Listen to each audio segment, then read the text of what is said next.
almost all of the autistic symptoms are reduced to the point to where she doesn't really struggle with autism anymore. And the most rewarding part of this for me is watching my child heal.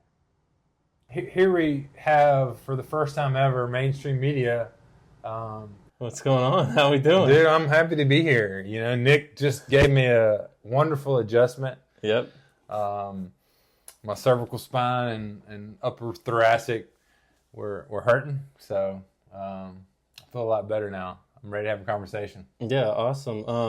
So yeah, let's go ahead and get you introduced. Let's go ahead and tell the audience who you are. Yeah, so what you're about. I'm Preston Brooks. I am a last quarter senior. I don't know how you'd refer to it.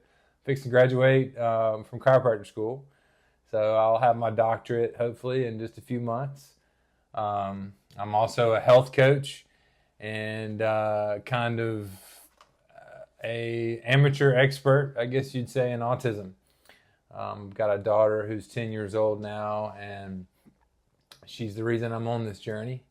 And so I'm sure we'll talk a little bit about that today, but she's 10 years old now, doing wonderfully. She can speak, she can make friends, read, write. Almost all of the autistic symptoms are reduced to the point to where she doesn't really struggle with autism anymore. Okay. So what is autism? It's a good question. I guess it depends on who you ask and depends on what kind of answer you'd get. But, autism, from my viewpoint, autism is a condition that is basically, it's a name given for the description of behaviors that we see in these children. To be politically correct, that's what autism is. It's a name given to a group of behaviors, many of which communication, speech being the primary behaviors. So that's really what autism is. Now, what people don't know is that its classification is within the DSM-5. So the DSM-5 is the Diagnostic and Statistical Manual, edition 5 for mental illnesses. So it's actually a condition that's located within the Diagnostic Statistical Manual for Mental Illnesses, classifying it as a mental illness. Right. Just like schizophrenia, bipolar syndrome, and things of the like. So what people know about autism is it's a scary thing they never want their kids to have. Mm-hmm. So what it really is a way to lump behaviors into a category, name that, and then that's the diagnosis your child get. But what it really is a complex medical condition that's gone undiagnosed that affects multiple different systems. It affects the brain, it affects mitochondria, it affects the gut, immune system. So that's what autism really is. It's a complex medical condition. Yeah, right on. Yeah, we'll dive into some of those topics that you already brought up later on. But what are some common misconceptions that people have about autism that you think, and how about the treatment per se? Right? So the misconceptions, I think that a lot of people just think it's a genetic thing that children are born with, and they think it's a mental illness, or they think it's something that's broken within the child's brain, and it's none of those things. It's actually where multiple systems have kind of gone array, and the brain is the one that nervous system is obviously responsible for development. So when the nervous system gets affected during development, it can interrupt speech, and it can cause different odd behaviors that would look a lot like autism. And if this continues, then the child will more than likely become autistic. But it starts with most children. It starts with an interruption in their development. Okay. Yeah. So, yeah, you touched on earlier that the gut is involved. Hmm. So I assume that if somebody is um, going through a stage in their life where they have autism symptoms, or like you said, some families do have autistic children, right? Yeah. What are some diet changes that you think that we could touch on? Well, part of the physiology of autism is a wrecked gut. Part of a messed up gut is when the membranes of the gut become what they call leaky. You may have heard the term leaky gut. Hmm. So that's one of the aspects. When the gut becomes leaky, the food that you eat and digest, some of those proteins will actually leak into the bloodstream. That can cause an autoimmune type response. It can cause toxicity issues. But long story short, with the gut being in that leaky state, you want to definitely make sure that the child's eating organic, whole foods, preferably dairy free, Any gluten specific free, supplements? grain free. It depends on the child. Most of these children have multiple deficiencies. So lots of B vitamins are deficient in these children, and lots of these children have deficiencies in minerals as well. Zinc is a mineral that they're especially low in. Magnesium is another one. Okay. Um, Now, along with diet changes, would you say there's any other specific therapies that you should implement? Well, I'm a big fan of labs and diagnostics. I definitely advocate that the parents or the caretakers follow through with specific labs to assess the state of the child's body. Um, there are urinalyses, there are stool samples, and there are blood tests that give us a range of the gut, the brain, inflammation, if there's any bacterial overgrowth in the gut. That's where I would start. And depending on how those tests come back and what we find, that's kind of where we get a little bit more specific on the treatments and interventions. But long story short, we more than likely would start with treating the gut. That's where we would start, and identify what pathogens are in the gut, Right. and then what treatments would be best for those pathogens. That's the starting point. After that point, we move forward to things like detoxification. Mm-hmm. Yeah. Okay. So Preston, you've experienced this firsthand, Mm-hmm. correct? Yeah.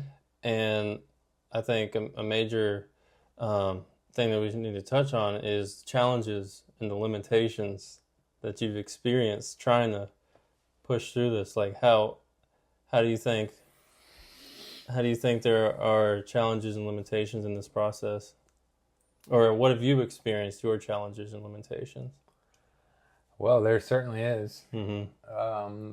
The whole thing in and of itself is a challenge. It's challenging to face the truth that your child has something wrong. Mm-hmm. That's a challenge. That's kind of the first part, but once you get past the acceptance, then it's time to figure out the whys and what you can do about it. And I'm the type of person that doesn't sit back and let things just happen. I'm a very active person, and I like to take initiative. And so I had two questions, Nick. When I knew Blair was autistic and I had accepted it, I had two questions. The first question was, what is autism? Mm. And the second question was, what do I do about it? And so I basically set out all the way back in 2018 to answer those questions. And I don't know if we'll cover it all today, but I think I got a pretty good answer for both of them. Yeah. So if you could give any advice to any families experiencing that, what would you tell them? First of all, it's medical. There's nothing wrong or broken in your child. They can be helped.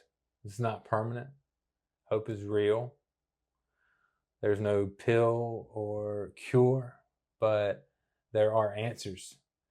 And I highly encourage anybody affected by autism to pursue the research, look at the science, and if I was going to leave a parent with what I think would be the most helpful thing, it would be the medical organization that heads this up, MAPS, Medical Academy of Pediatric Special Needs.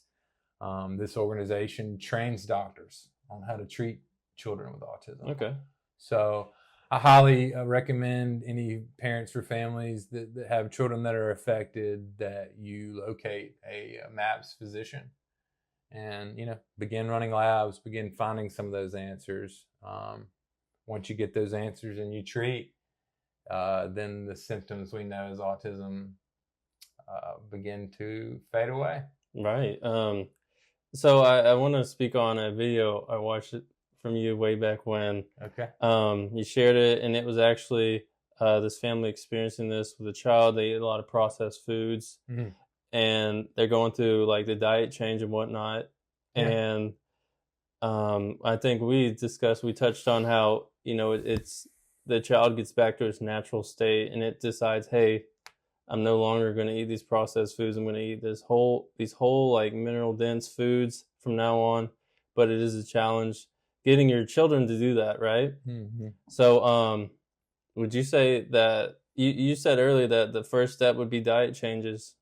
Yeah. Gluten-free, dairy-free, organic, non-processed foods. Mm-hmm. Easy way to say that is nothing in a box or a bag. Okay. Cook it, peel it, clean it, cut it. Mm. The things that we used to do with food. Okay. All right. Yeah. The natural state of food, right? Least processed as possible. That's what's so important. Yeah. So what has been the most rewarding part of your journey? The most rewarding part of this for me is watching my child heal. Being a part of what was basically a person living, but not, to take that person and take them from that non-expressive, closed-off state to full humanity, to expressing themselves, laughter, telling a person anything that they feel on the inside, Mm-hmm. what their wants and needs are. Being able to basically watch my little girl be reborn. Her second birth, which was basically a shedding of the autism, layer that had taken over her life. And, the undoing of that is, I don't think there's anything better I could experience. I would liken it to healing of any major condition, anything miraculous, any spontaneous remission, because, we know what it could have looked like. It could have been a future that I will never even verbalize, because that was never going to be a future for Blair. And that's another important piece, mindset. All right. So, okay, we're going to get deep here, right? Are there any personal highlights that have happened to you during the approaches that you have implemented that you would like to share? Something that just stands out, that just people need to know that you've experienced with your child, that was just like, I know this is what I need to do. You said she was reborn. So was there a certain moment that you knew she was reborn? It was more of a process. There were several moments, mm-hmm. Through the treatments and interventions that we would peel back a layer of autism. When it comes to treating autism treatment, I like to think about autism, the symptom, as an onion. Okay. Each symptom is a layer of the onion. And so as you treat an individual with autism, you're slowly but surely peeling back those layers. And every now and then you'll peel back a big layer, and you'll see progress in cognition and language and behavior. I'll never forget the very first time I treated Blair's gut for a candida.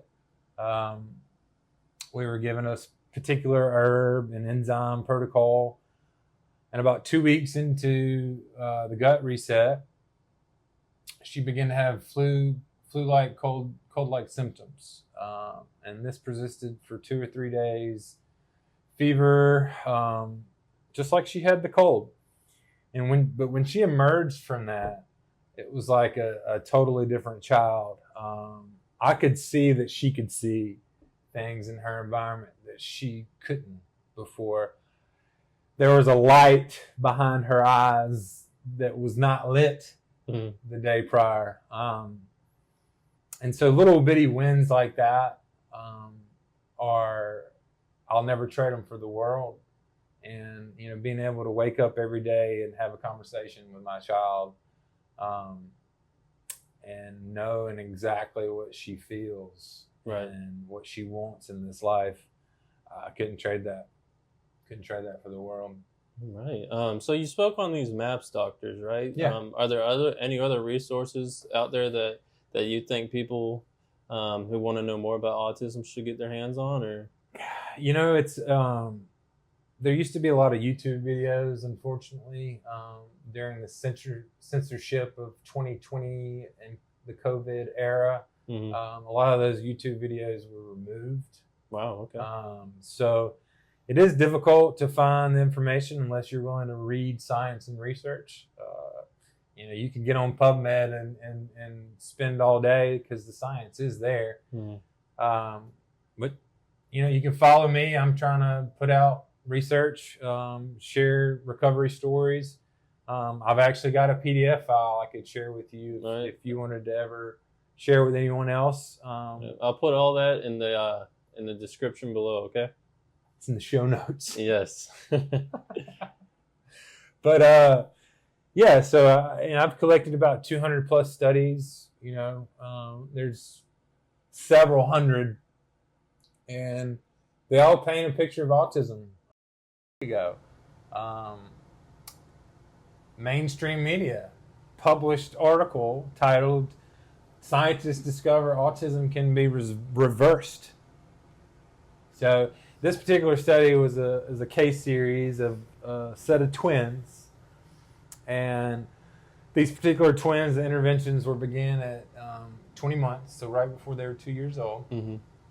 They ran labs, and they did what I was talking about in the podcast, and they figured out what these children need. They began the interventions, and I can't remember the exact timeline, but I want to say by the end of the first or second year, one of the twins had an almost miraculous recovery to where they didn't have any autistic symptoms left over.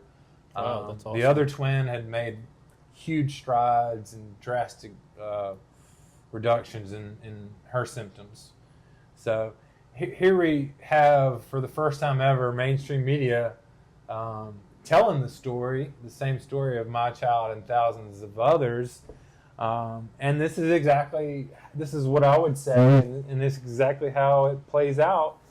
If you could figure out there's a problem with your child under 2 years of age or at 2 years, you begin the interventions at that age, you can, by 4 years of age, that child can be back to what one would consider neurotypical.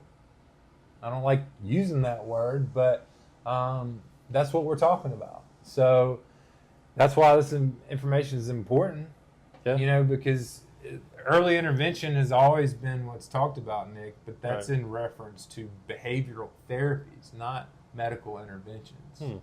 So this type of early intervention, the early intervention on the medical end, allows you to actually reverse the symptoms. So this is not we learn to get used to it, this get through life type of thing. This is a reversal. This is an undoing. So it is important that you get started. The earlier the better. Let's get started. Now, early detection is key. Yeah. All right. Now, that being said, I do have clients and patients that are in their late 20s. I've got a 28-year-old who has trouble speaking and has trouble with behavior. Now, am I going to give up on that guy? No. Is his heart still pumping? Is he still breathing oxygen? Yeah. So, science says if oxygen is still flowing through your veins, that the brain's still neuroplastic. That's just a fancy word that the brain can change, regrow, heal. So, that being said, I don't want anybody with older children to not have hope, because there are stories, amazing stories of older adults that have gained the ability to drive, gained the ability to have a job, independence, some of those things that we really pride ourselves on as adults, and that is possible, I do believe, for older individuals with autism. All right. Well, Preston, thanks for answering some of my questions. Thanks for your time. Like I said, I'll put everything in the description below. Make sure you like, comment, subscribe. Tell me what you liked about the video. Tell me what you didn't like. But all right, thanks everybody, and thanks for Preston for being here. Catch you on the next one.